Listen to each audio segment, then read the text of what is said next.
Hey everyone, I'm John Negroni, film editor for theyoungfolks.com and host of the Cinemaholics podcast. Last Night in Soho. It's a brand new film from British filmmaker Edgar Wright. When I found out Wright was going to be making a movie, when I find out he's making any movie, I immediately pay attention. Almost every single one of Edgar Wright's films is at least very good, I think. And some of his movies are among the modern greats. In the last decade alone, Edgar Wright has made two of my favorite movies of the modern era. The first being Scott Pilgrim vs. the World back in 2010, and then years later Baby Driver in 2017. He also did The World's End, which, again, very good movie. But those two films, Scott Pilgrim and Baby Driver in particular, I maintain is an amazingly satisfying movie that has a bit of a middling reputation among other critics, but honestly, I find it to be a triumph of editing and stunt work. Oh, and it's also, the epitome of what action movies should strive to be in the age of ubiquitous CGI, so there's that too.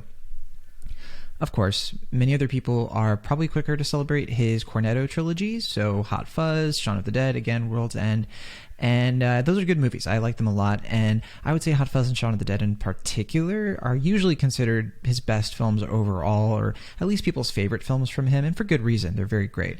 When I look at Edgar Wright's films, though, I see a persistent attitude from him, a spirit of innovation, let's call it that, in which this guy can't sit still on what's worked before for him as a director. And that certainly explains how a movie like Last Night in Soho, which is almost unrecognizable in many ways as a Wright film, has come to be. I'll start with the bad news. Last Night in Soho is far and away the worst of Wright's films, and by a massive margin. It's a psychological horror film. It's both written and directed by Wright, with Krysty Wilson-Cairns as co-screenwriter. She last co-wrote 1917 with Sam Mendes. And it's a movie that dabbles a bit in Quentin Tarantino mode, where it's trying really hard to, on purpose, invoke movies of the 1960s and some in the 1970s, but mostly the 60s. And it begins with the unique style and flair of Wright's usual direction. When it begins, you're like, okay, I'm in a Wright movie. I know what this is. But over time, and I like this about it, in theory anyway, over time you see loads of Hitchcock and you see a lot of Dario Argento. It almost becomes an odd combination of these things that should work on paper, but ultimately just dissolves into oil and water. The film is at its highest level. It's working the best during the first 45 minutes to an hour or so, where we first meet a young woman named Eloise, who's played by the always great Thomasin McKenzie. And Eloise goes off to university in London, or Soho to be specific, in order to study fashion and design. We learn right away that Eloise, she's a bit different from everyone else and the other students there, not just socially because she grew up in the country, but she happens to also have a sixth sense for seeing dead people, including her late mother, who also went to London as a young woman, and we find out she couldn't quite handle the pressure, particularly when it came to unwanted advancements from men, which is a key theme of this movie. While in Soho, Eloise takes up in a boarding house after she finds out that her dormitory is a bit too overwhelming for what she's used to. There are a few mean girls there. There's particularly a Jessie May Lin from Shadow and Bone, which I was kind of like, oh, hey, I haven't seen you in a movie before, I don't think. Eloise is a bit old-fashioned. She likes to make her own clothes. She has a deep fondness for the 1960s. This culminates when, at a certain point in the film, she finds herself dreaming a mirrored version of the past in which she becomes an alternate version of herself named Sandy, played electrically by Anya Taylor-Joy. At this point in the movie, I'm really grooving with the wavelength, just as easily as I have with many of Wright's other films. There are dazzling practical effects and editing cues that I couldn't believe worked as well as they did. There's sweeping musical scores when we're in the 1960s. I'm loving it because I have a deep fondness for that decade as well. The movie even begins with Breakfast at Tiffany stuff, and I don't know if I've ever talked about it on this channel, but easily one of my favorite films, top 10. So while watching the first part of this movie, I instantly connected and empathized with Eloise herself. I wanted to see her succeed no matter the conflict. And this movie, I wouldn't compare it to Cruella, but it has a little bit of some of the 60s feeling of like accomplishment and pride and getting it done that I kind of like from Cruella. A little bit of that is there too. But as I mentioned before, the film devolves into becoming a horror feature. and not a very good one. Again, this is a bold move that should be invigorating and challenging in all of the right ways. It reflects the pain and uncertainty and sheer fear of living in a new place all on your own at this age, coming into it with all the confidence of youth, only to find crowds of horrors that you can't predict or control. It's terrifying stuff in real life. And translating that feeling through the metaphor of film with this otherworldly Midnight in Paris plot mechanic device is a grand idea. You can really tell Wright's heart is in it. He has a lot of creativity in this setup. But for whatever reason, the screenplay just falls apart when it needs to come through. Maybe it's happening under its own weight. The clever, sharp dialogue of the first half just kind of gives way to shouting and incessant character choices that are intended to evoke desperation, but instead make you wonder how these people tie their shoes.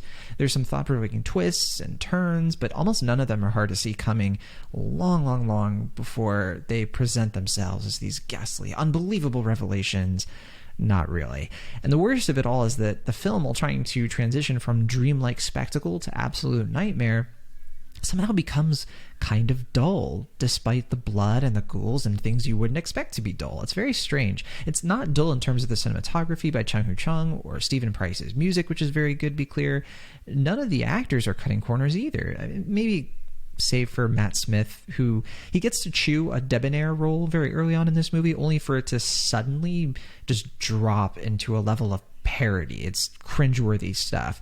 I have no complaints whatsoever for Mackenzie or Taylor-Joy. They give it their absolute all with material that just kind of lets them down. If anything, they kind of salvage this thing from being a way bigger disaster than I personally think it is.